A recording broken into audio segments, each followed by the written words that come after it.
Hello and welcome to the Cameo Show. I'm your host, Cameo, and I am so glad that you're here today on this follow-up episode to a couple of previous shows where we talked about our DEXA scan results. Greg, my husband, and I recently had a DEXA body composition scan that showed us not just how much body fat percentage we were, but where it lied on our body, how much lean muscle mass we had, where that lied on our body, and also our bone density. And we went over those results, and I didn't go too much into detail about some of the information, and I had a ton of questions from you guys. So I am excited to answer those questions today.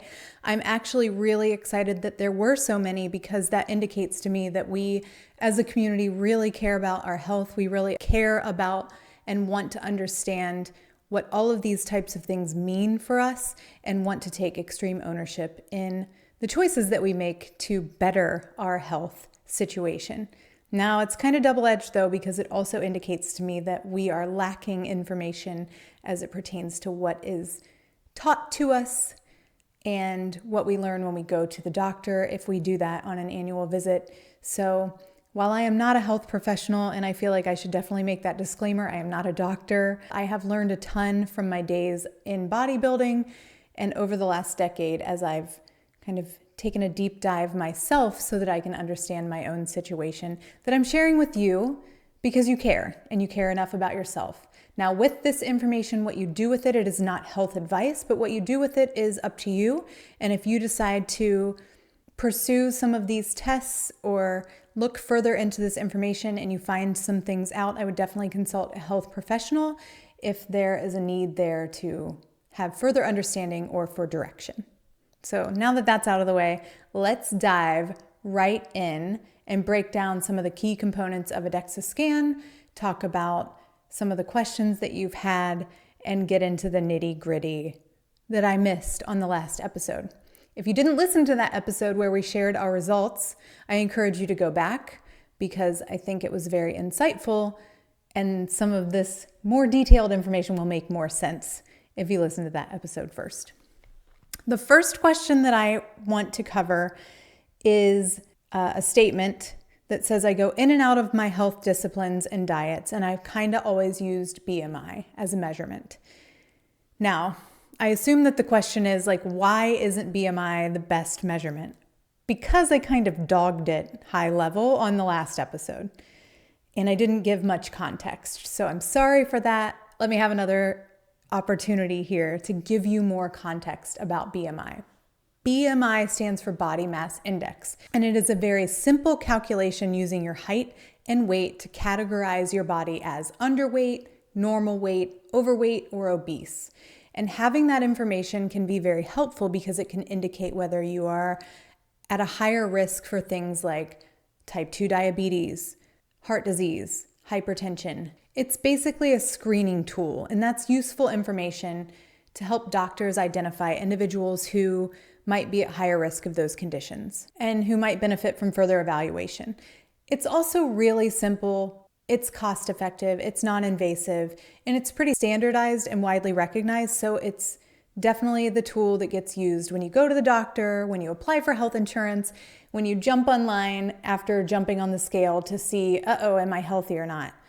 It's what we use. Now, for all of those reasons, fine. But here's why I dogged it. I dogged it because BMI doesn't account for muscle mass, it doesn't account for bone density, it doesn't account for fat distribution.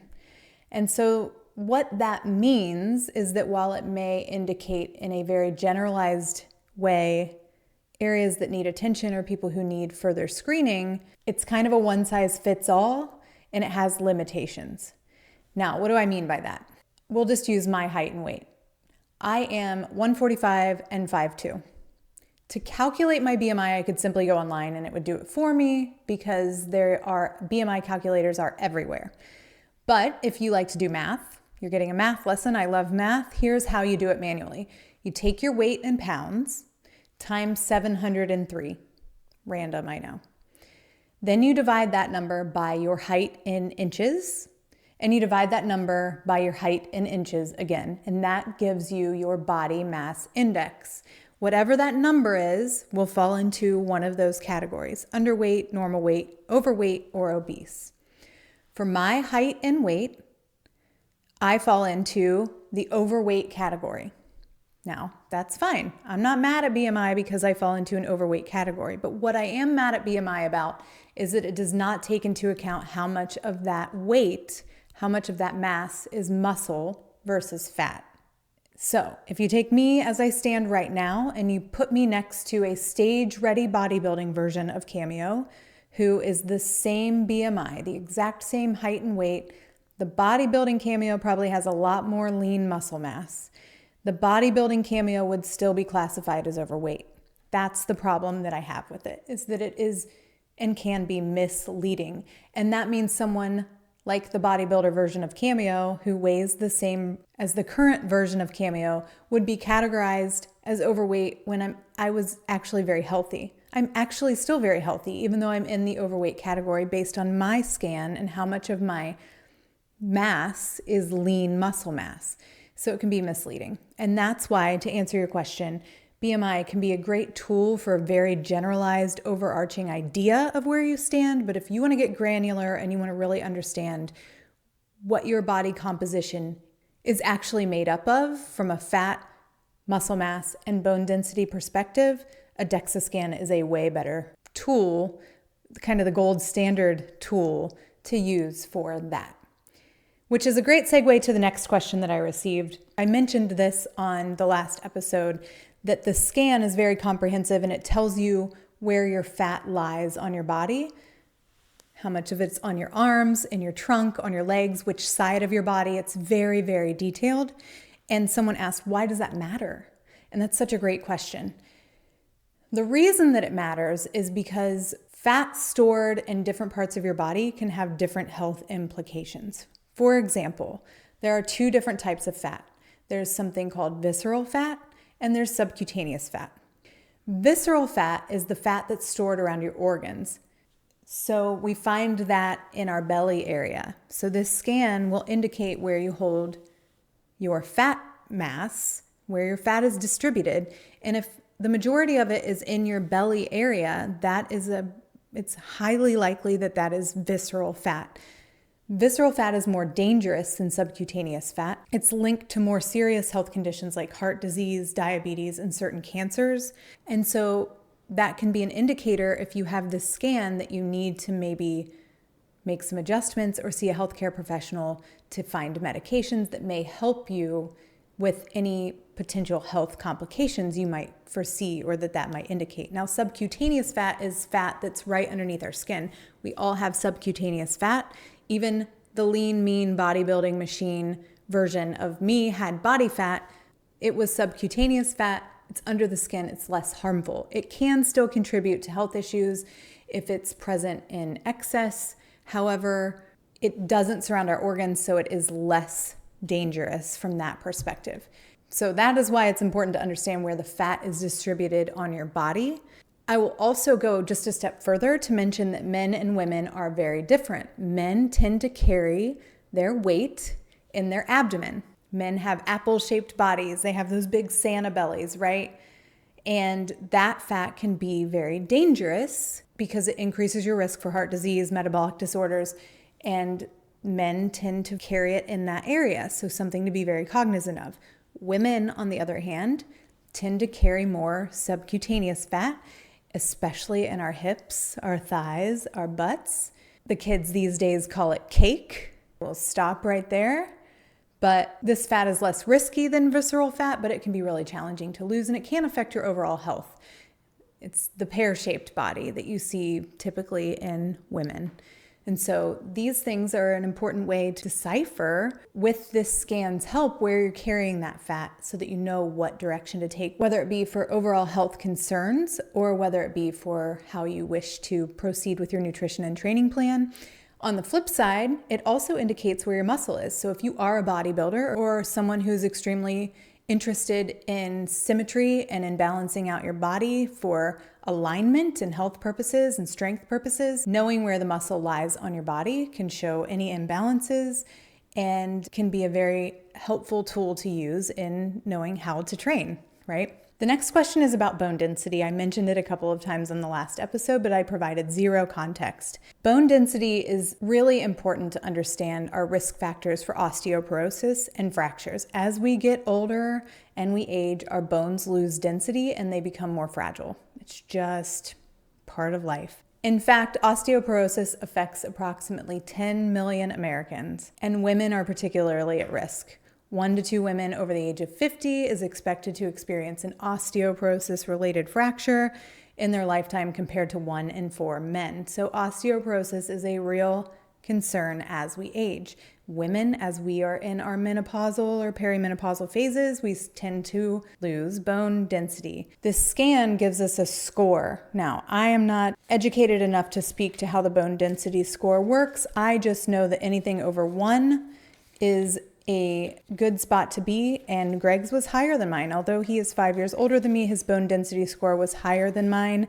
We were both over 1. We were both in a safe level of bone density. But that's important to know so that you can understand whether your bones are strong, normal, or at risk. And with that information, you can take practical steps to improve your bone health through diet, exercise, or even medication if necessary, so that we aren't all out there breaking bones as we get older, or at least not right away or frequently as we age. There were a couple of questions that were duplicative, so I'll answer those really quickly. They're kind of rapid fire. It's about the safety of a DEXA scan, how often you should have them. Now, for a lot of you, this may be the first time you're hearing about a DEXA scan, a body composition scan, and that's fine. It just shows, again, that you're interested in learning more about your health and taking proactive steps to have ownership in it, but also that we don't really focus on this from a medical standpoint. We lean on other ways to decide if we're healthy or not. But for most people, getting a DEXA scan hasn't been something that they've even known was available. Well, now you do. And a DEXA scan every 1 to 2 years is probably sufficient, depending on what your goal is. Now, if you're really tracking your bone density or significant changes in your body composition, or you're a bodybuilder, you may want to do that more often. Right now, my plan is 90 days from the last time that we did this, which was at the end of July, maybe 120, give myself a little flexibility. But my goal is to go back and see if the changes that I've made based on my last results have been beneficial, if I've been doing a good job making changes in the right direction with regard to my nutrition and my training plans. Now, I wasn't disappointed in my scan results, but I wasn't extremely over the top happy about them because I know that I want to live an optimized, full potential scenario here, and I'm probably not based on my results that I kind of expected before I even walked in the door, which is fine. Everybody has different goals. So yes, the frequency of how often you get them will be determined by whatever your specific health goals or recommendations from your healthcare provider are. The next question, is it safe? Absolutely. It's considered very safe. It is extremely low radiation, actually lower than a chest x-ray. It's quick, non-invasive. You literally lay on a table, it scans right over you, and it provides such a wealth of information with such minimal risk that it's considered very safe. I don't know if I would do it like every day, obviously. Wouldn't be beneficial probably from a results standpoint either. However, it isn't something to be concerned about from a safety standpoint with regard to the radiation, as far as I know. Again, this is not medical advice. And the last thing that I want to cover is the question about how it compares to other scans and other tests. We already covered BMI. I won't go there again. Obviously, it's not my favorite. But there are other body comp tests. There's one called bioelectrical impedance, and there's also skin fold measurements. That's where you take like a caliper test thing and you pinch skin in different areas of your body and measure the millimeters. And that gives you a percentage with some calculation. And that's what I used when I was in bodybuilding. It was definitely not as comprehensive as this DEXA scan. I wish I had done that back then. That would be fun to see what that looked like back then. But those other tests are wonderful, but they can definitely be influenced by human error, wrong calculation, or how hydrated you are. There are certain things that can impact the results of those tests that just do not impact a DEXA scan. The DEXA scan, like I mentioned, is the gold standard for composition analysis because it gives you fat distribution, muscle mass, where it's located on your body, bone density, the whole shebang. It's extremely accurate and consistent. So that wraps up your questions about a DEXA scan. If you did not listen to the other episode about our results, go back and listen to it. If you're interested in understanding a little bit more at a high level what our results were and what they meant to us and what kind of changes we were looking toward making. Now, on a follow-up episode after this follow-up episode, I'll share what we've done and what we've done well, and if that's been beneficial, which I hope it has.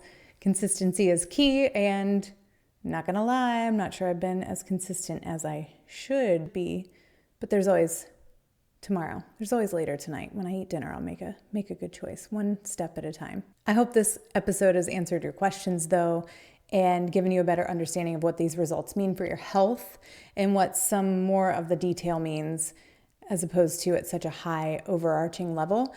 Knowledge is power when it comes to your body. We have to take these things into our own hands if we want more in-depth information to provide direction or to give us some insight on any possible health concerns that we may have. Don't hesitate to reach out if you have questions. You can always text the show in the show notes. You can DM me on Instagram at CameoEliseBraun. Go to my website, cameoelisebron.com, where you can send an email or sign up for my weekly newsletter that's free called The Weekly Reset. There's also updates soon to be, lots of updates on my upcoming book, The Reset Button, which I am pleased to announce will be released this year, right around the corner. So don't forget to check out all of those. And again, thank you so much for being here.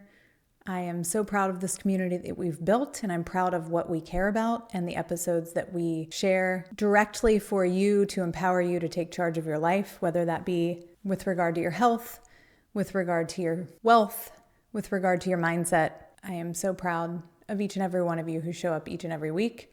And don't forget to share this with someone who you think might benefit or be interested in the information. Stay healthy, keep striving to be better every single day. Be the best version of yourself. Until next time.